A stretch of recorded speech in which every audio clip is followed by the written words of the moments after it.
Muy buenos días, apreciados amigos y hermanos. Es un privilegio y es un verdadero gusto poder compartir con ustedes el estudio de la lección para el día de hoy. Les agradecemos a todos los que han estado allí juiciosos estudiando, que cada día se hacen presentes allí en YouTube, en Spotify, en Anchor, en estas plataformas, en cualquiera de ellas, para acompañarnos en el estudio. Nos alegra grandemente saber que están allí. Con ustedes, Stephanie Franco y Eric Colón. Bienvenidos.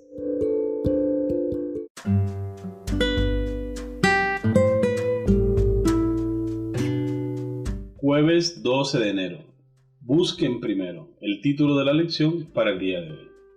Se dijo de Jesús que los que eran del común del pueblo le oían de buena gana. Marcos capítulo 12, versículo 37. La mayoría de las personas, en las grandes multitudes que seguían y escuchaban a Jesús, eran miembros de esa clase, la gente común. Fueron ellas a quienes Jesús alimentó en la ladera del monte y quienes escucharon el sermón del monte. Jesús les dijo, básicamente, sé que les preocupa poder mantener a sus familias. Se inquietan por la comida y la bebida que necesitarán a diario y la ropa que necesitan como abrigo y la protección. Pero esto es lo que les propongo. Vamos a leer Mateo capítulo 6, versículos 25 al 33 y vamos a responder a la pregunta, ¿qué se promete aquí y qué debía hacer el pueblo para recibir esa promesa? Mateo capítulo 6, versículos 25 al 33. Por tanto os digo, no os afanéis por vuestra vida, que habéis de comer o que habéis de beber, ni por vuestro cuerpo, que habéis de vestir. ¿No es la vida más que el alimento, y el cuerpo más que el vestido? Mirad las aves del cielo, que no siembran ni siegan, ni recogen en graneros, y vuestro Padre Celestial las alimenta. ¿No valéis vosotros mucho más que ellas? ¿Y quién de vosotros podrá, por mucho que se afane, añadir a su estatura un codo? Y por el vestido, ¿por qué os afanáis? Considerad los lirios del campo, cómo crecen. No trabajan ni hilan, pero os digo que ni aun Salomón con toda su gloria se vistió como uno de ellos. Y si la hierba del campo, que hoy es y mañana se echa en el horno, Dios la viste así, ¿no hará mucho más a vosotros, hombres de poca fe? No os afanéis pues diciendo qué comeremos o qué beberemos o qué vestiremos, porque los gentiles buscan todas estas cosas, pero vuestro Padre Celestial sabe que tenéis necesidad de todas estas cosas. Mas buscad primeramente el reino de Dios y su justicia, y todas estas cosas os serán añadidas. Muy bien, recordemos la pregunta. ¿Qué se promete aquí y qué debía hacer el pueblo para recibir esas promesas? Me gusta en especial la parte del versículo que dice, pero vuestro Padre Celestial sabe que tenéis necesidad de todas estas cosas. Por supuesto, Dios conoce cada una de nuestras necesidades. Dios conoce cada uno de nuestros problemas financieros, de nuestros compromisos económicos. Dios conoce cada una de nuestras necesidades, sabe en qué cosas estamos escaseando, pero lo que a Él más le interesa es poder rescatarnos de la vida de pecado en que Satanás nos tiene esclavizado. Él dice, mas buscad primeramente el reino de Dios y su justicia. Muchas veces, afanados por las cosas de este mundo, perdemos de vista lo más importante, que es buscar a Dios, confiar en Él, depender de Él. Y maravillosa promesa, que si nosotros lo buscamos, si le damos el primer lugar, el lugar que a Él le corresponde, dice que todas las demás cosas os serán añadidas. Es decir, si buscamos a Jesús de todo corazón, no nos va a hacer falta nada. Dios ha prometido suplir cada una de nuestras necesidades. Muchas de las promesas de Dios tienen elementos de un pacto bilateral. Es decir, para recibir la bendición, también debemos hacer nuestra parte. Quiero agregar un comentario, hermanos, y es lo siguiente. Es que cada uno de nosotros puede recibir la misericordia de Dios. Y esa misericordia es un pacto, digámoslo de esa manera, unilateral. ¿Qué quiero decir con esto? La Biblia dice que Dios hace salir su sol sobre justos e injustos. Ahí no hay ningún compromiso por parte del ser humano, ¿cierto? Dios manda la lluvia, Dios hace que la tierra germine, ¿cierto? Cada uno de nosotros es beneficiario de la misericordia de Dios, porque Dios, a pesar de nuestro pecado, A pesar de la desobediencia, a pesar de quienes somos, Dios nos ama y muestra su misericordia. Ahora, nosotros perdemos las bendiciones que Dios tiene reservadas para nosotros cuando no le obedecemos ni somos leales, ni nuestro corazón está en sintonía con el corazón de Dios. Perdemos las grandes bendiciones que Dios quiere darnos porque le damos la espalda, porque para nosotros hay otras prioridades. Pero si lo buscamos primeramente a Él, dice la palabra del Señor, probadme ahora en esto, a ver si no abro las ventanas de los cielos y derramo sobre nosotros bendiciones hasta que sobreabunde.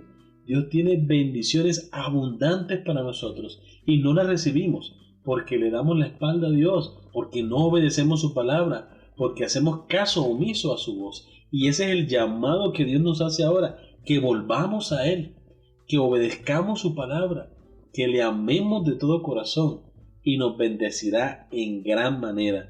Mejor dicho, no tendríamos que preocuparnos por nada, porque Él suplirá cada una de nuestras necesidades. Amén. Vamos a leer ahora Isaías capítulo 26, versículo 3, y responderemos a la pregunta, ¿qué se nos pide que hagamos para tener la paz de Dios? Isaías capítulo 26, versículo 3. Tú guardarás en completa paz aquel cuyo pensamiento en ti persevera, porque en ti ha confiado. Recordemos la pregunta, ¿qué se nos pide que hagamos para tener paz de Dios? Bien, este texto es bastante claro. Habla de la persona que persevera en el Señor, que se mantiene allí orando, alabando a Dios, pensando en Dios, en conexión con Él, en contacto con Él. Eso me trae a la mente a Enoc. Enoc caminó con Dios.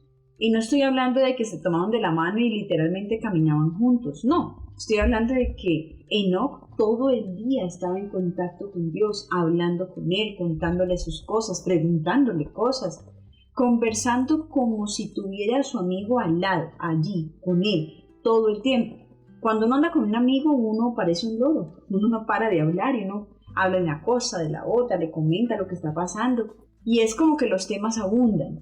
Así que, ¿qué debemos hacer nosotros para tener la paz de Dios? Bueno, confiar en Él y mantenernos en contacto con Él. Hay algo importante, hermanos, la Biblia dice, mi paz os dejo, mi paz os doy. Yo no la doy como el mundo la da. ¿Cierto? ¿Qué quiere decir el Señor con eso?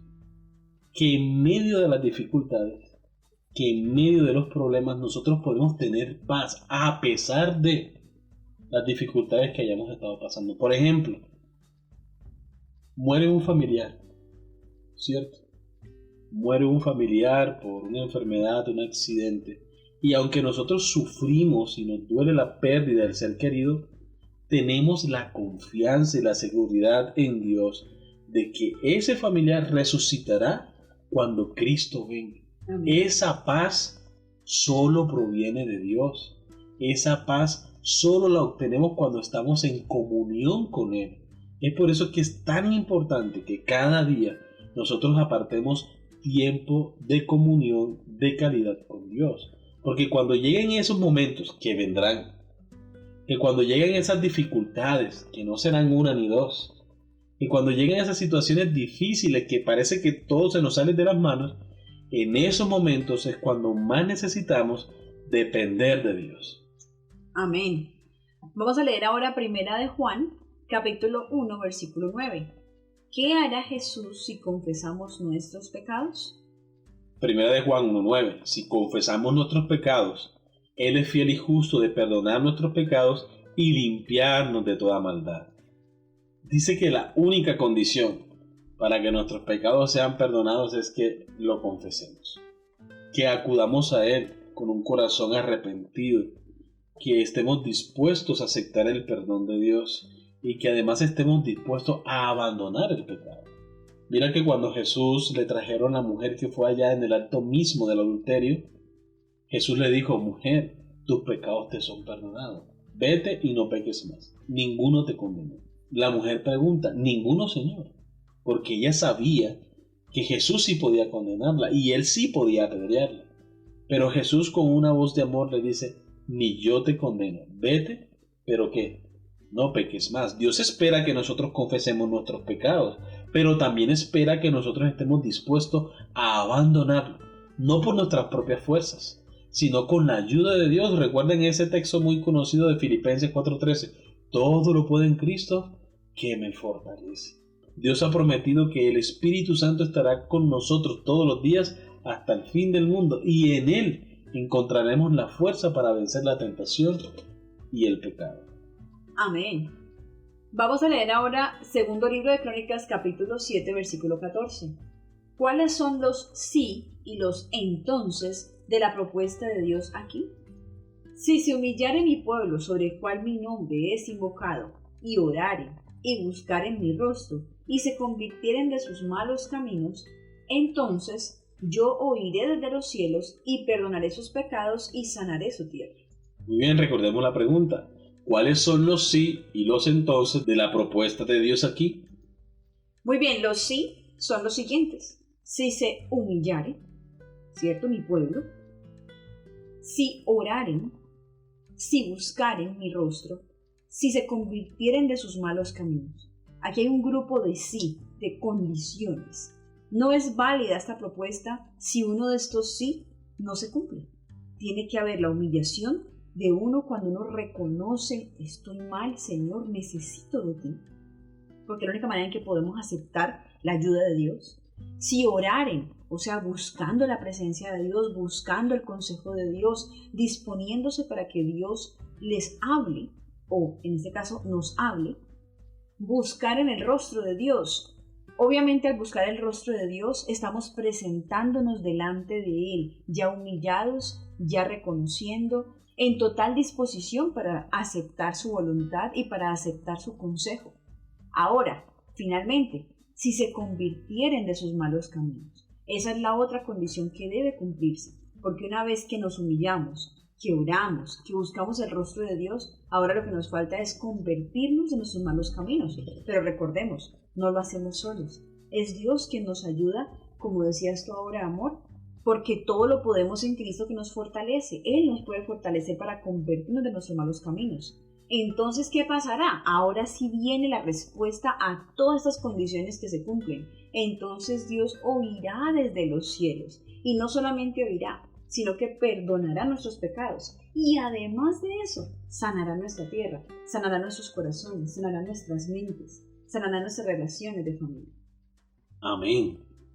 Todos estos versículos y muchos más tratan del importante hecho de que aunque Dios es soberano, aunque Dios es nuestro creador y sustentador, y aunque la salvación es un don de gracia e inmerecido de nuestra parte, todavía tenemos un papel que desempeñar en el drama del gran conflicto aquí en la tierra.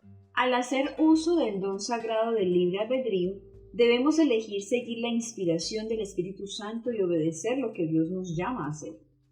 Aunque Dios nos ofrece bendiciones y vida, también podemos elegir la maldición y la muerte. Con razón, Dios dice, elige la vida para que vivas tú y tus descendientes.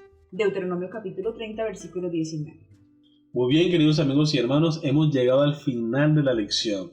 Recuerden, también queremos leer sus comentarios. En la cajita de los comentarios escriban al respecto de la lección, sus pensamientos, sus ideas, la respuesta a las preguntas. Queremos leerlo, queremos comentar sus respuestas también, queremos interactuar con ustedes para enriquecer el estudio de la escuela sabática. Y los invitamos una vez más para que le des me gusta si esta lección ha sido de tu agrado. De verdad para nosotros será un privilegio y un placer poder saber que a ustedes les gusta lo que hacemos. Esperamos que el estudio de la lección haya sido una bendición para ustedes como lo ha sido para nosotros. Y recuerden nuestra cita para el día de mañana con una nueva lección. Que Dios les bendiga.